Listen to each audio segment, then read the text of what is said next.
मैं अनु गुप्ता कैरियर इन हिंदी में आप सभी का स्वागत करती हूँ। टीजीटी, पीजीटी एवं एलटी हेतु बच्चन सिंह जी द्वारा लिखित आधुनिक हिंदी साहित्य का इतिहास के अंतर्गत हमने भूमिका, विषय सूची एवं अध्याय 1 के अंतर्गत बदलाव की स्थितियाँ नामक पाठ का वाचन करने जा रही हूँ, जिसमें अभी तक आपने राजनीतिक स्थिति को देखा और नया आर्थिक ढांचा, नए संबंध, इसको भी आपने देखा। अब आगे हम शिक्षा का पश्चिमीकरण किस तरह से हुआ, इसको जानने एवं समझने का प्रयास करेंगे। तो चलिए आगे हम इसका वाचन करते हैं।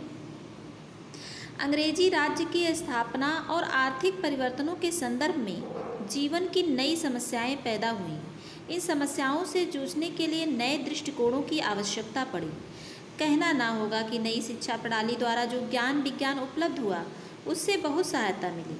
18वीं शताब्दी के अंत में इस देश को जिस पाश्चात्य ज्ञान विज्ञान के संपर्क में आना पड़ा, वह भारत के ज्ञान विज्ञान से प्रकृति में ही भिन्न था।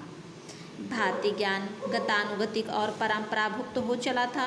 पाश्चात्य ज्ञान विज्ञान नए जीवन संदर्भों की ताजगी लिए हुए था।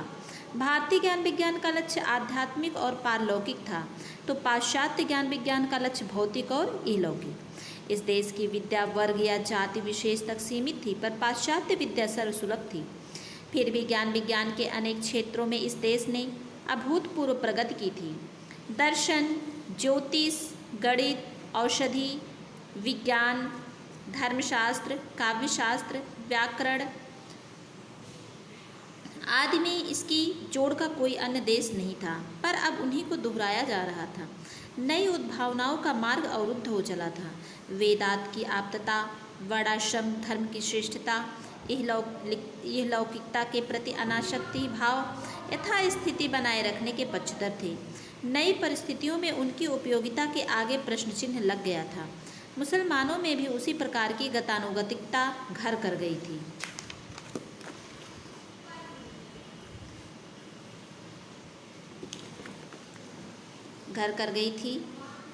मैकाले ने दोनों की शिक्षा पद्धति पर टिप्पणी करते हुए लिखा है, हिंदुओं और मुसलमानों की शिक्षा पद्धतियों में बहुत कुछ समानता थी।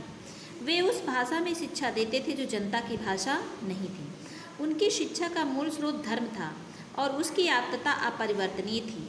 वे नए अभिनिवेश और परिवर्तन के विरुद्ध थे। इस प्रकार की शिक्षा पद्धति अपने धर्म के प्रति कट्टरता की भावना ही पैदा कर सकती थी।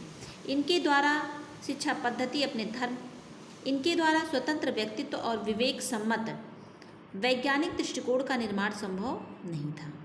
आधुनिक शिक्षा पद्धति का समारंभ एक महत्वपूर्ण ऐतिहासिक घटना है। आधुनिक होने की दिशा में यह एक गत्यात्मक प्रयत्न माना जाएगा। आधुनिक शिक्षा प्रणाली के प्रसार में मुख्यतः 3 शक्तियों का योगदान है। तो मित्रों, आधुनिक शिक्षा प्रणाली के प्रसार में कितनी शक्तियों का योगदान है? मुख्यतः 3 शक्तियों का। नंबर 1 ईसाई मिशन, नंबर 2 अंग्रेज सरकार और नंबर 3 व्यक्तिगत प्रयास। ब्रिटिश राज्य की स्थापना के पूर्व ईसाई मिशन दक्षिण भारत में धर्म प्रचार के कार्य में लगे हुए थे। नई शिक्षा से उनका कोई संबंध नहीं था। प्लासी युद्ध के बाद सन 1758 में, प्लासी का युद्ध 1757 ईस्वी में हुआ। उसी के पश्चात 1 वर्ष पश्चात 1758 में डेनिश मिशन कलकत्ता आया। कौन सा मिशन कलकत्ता आया? Danish mission. कब आया? 1758 ईस्वी में। परंतु इसका क्रियाकलाप भी सीमित रहा। 1893 में मिशनरियों का दूसरा महत्वपूर्ण दल कलकत्ता पहुंचा। कैरे और उनके 2 सहयोगियों ने, जो उस मिशन से संबद्ध थे, नए बंगाल के निर्माण में महत्वपूर्ण भूमिका निभाई। बंगला गद्य की नींव डालने वाले लोगों में कैरे भी है। यानी बंगला गद्य की नींव डालने में महत्वपूर्ण योगदान किसका है? कैरे का भी है। सन 1813 में कंपनी ने एक नया चार्टर स्वीकृत किया। इसके अनुसार शिक्षा आदि उपयोगी काम के लिए अनुदान देने की व्यवस्था की गई। इस चार्टर के बाद आने वाले मिशनरियों में अलेक्जेंडर डफ का कार्य सर्वाधिक उल्लेखनीय है। कंपनी के अधिकारियों पर डफ का विशेष प्रभाव था। डफ धर्म प्रचार का कार्य अंग्रेजी शिक्षा के प्रचार द्वारा करना चाहता था। यानी जो अंग्रेज अधिकारी डफ था वो अंग्रेजी शिक्षा का प्रचार किस माध्यम से करना चाहता था? वो धर्म प्रचार के माध्यम से करना चाहता था अंग्रेजी शिक्षा का प्रचार। डफ को धर्म प्रचार के कार्य में तो सफलता प्रायः नहीं मिली, पर इसी बहाने अंग्रेजी शिक्षा देने वाले बहुत से स्कूल कॉलेज खुल गए। जो अंग्रेजी शिक्षा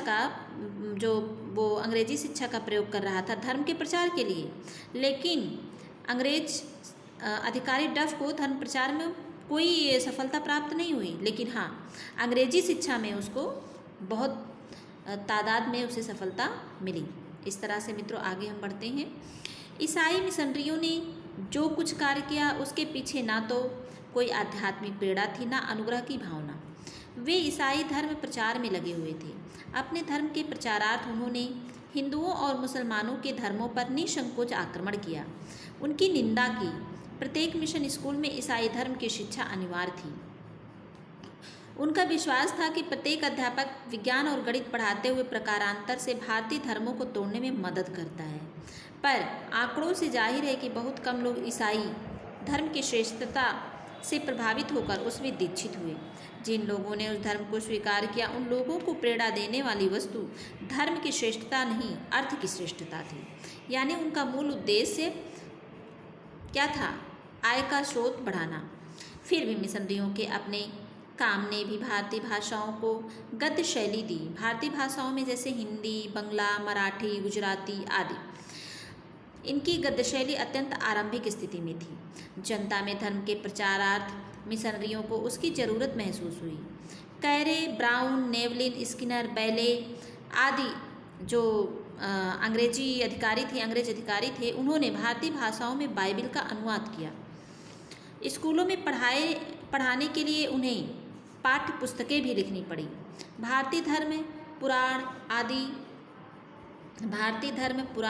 आदि जो थे उनको भी उन्होंने विवरणात्मक गद्य में प्रस्तुत किया। स्त्री शिक्षा के प्रसार में भी उनका महत्वपूर्ण योग है।